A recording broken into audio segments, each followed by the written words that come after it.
আলো দেবীর তো কোনো ইমপ্রুভ হচ্ছে না। কাজেই পাহাড়ি বস্তিতে না রেখে আলো দেবীকে যদি বাড়িতে সূর্যকান্তের মতো কাউকে দেখতে,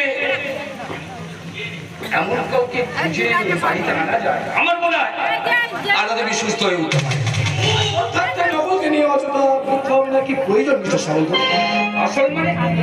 সূর্যকান্ত চৌধুরী উনি বেঁচে আছেন। অসম্ভব, উনি বেঁচে নেই আর বেঁচে থাকতে পারে না। বেঁচে থাকতে পারে না?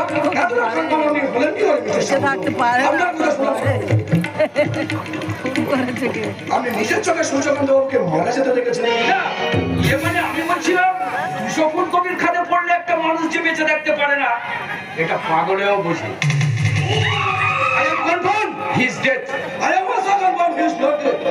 বডি না পাওয়া পর্যন্ত আমার আইন কখনো মানতে পারতো না যে সূর্যকান্ত বাবু মারা গেছে।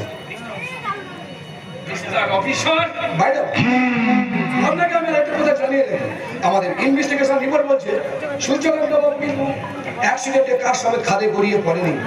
ভাইটাকে ইনজার্ড করে তার কারটাকে খাদে ছুঁড়ে ফেলে দেওয়া হয়েছে। তাকে ফোন করে তার লাশটা গায়েব করে তার কারটাকে খালি ফেলে দেওয়া হয়েছে। আমি বলছি কারে টাকা 3% ফিঙ্গারপ্রিন্ট পাওয়া গেছে। সেই সঙ্গে এমন কিছু পাওয়া গেছে খুবই সহজে ক্রাইমটাকে চিহ্নিত করতে পারবো।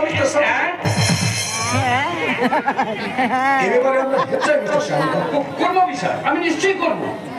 সূর্যকান্ত বাবু যদি সত্যি বেঁচে থাকে তাহলে সেই খুনি কখনো রেহাই পেতে পারে না, কখনোই না। নিশিত সামন্ত, খুনের কথা শুনে তোমার চোখটা চলে উঠলো কেন? তবে কি অন্ধকারে খেলছুন তাকে আমি সঠিক লক্ষ্য ভেদ করতে? সূর্যকান্ত বাবু নিরুদ্দেশ হয়ে যাক, গুম হয়ে যাক পেছনে নিশিত সামন্ত কোনো সম্পর্ক আছে? এই রাস্তায় নিশিত সামন্তর সঙ্গে কোনো সম্পর্ক আমি রাখতে চাই না। ওকে আজ আমি এই কারখানা থেকে দাঁড়াবো। কেন বাবু? স্কাউন্ডেলটা বলে কিনা আলোকে বিয়ে করতে চায়। ইডিয়েটটা স্পর্ধ রাখবে থাকো অনন্ত। কি বললেন বাবু? নিশিত সামন্ত আলোকে দাঁড়ান। আমার মনে হয় আমি একটা ক্লু খুঁজে পেয়েছি। কিসের ক্লু অনন্ত? সূর্যকান্ত চৌধুরী মার্ডার বা অ্যাটেম্প টু মার্ডার। অনন্ত সূর্যকান্তর মতো ছেলেকেও খুন করতে পারে। আমি তাকে নিজের হাতে ঘোড়া দিবে, আমি নিজের ইচ্ছাকে খুন করে ফেলবো। তুমি শান্ত হয়ে বলেন না।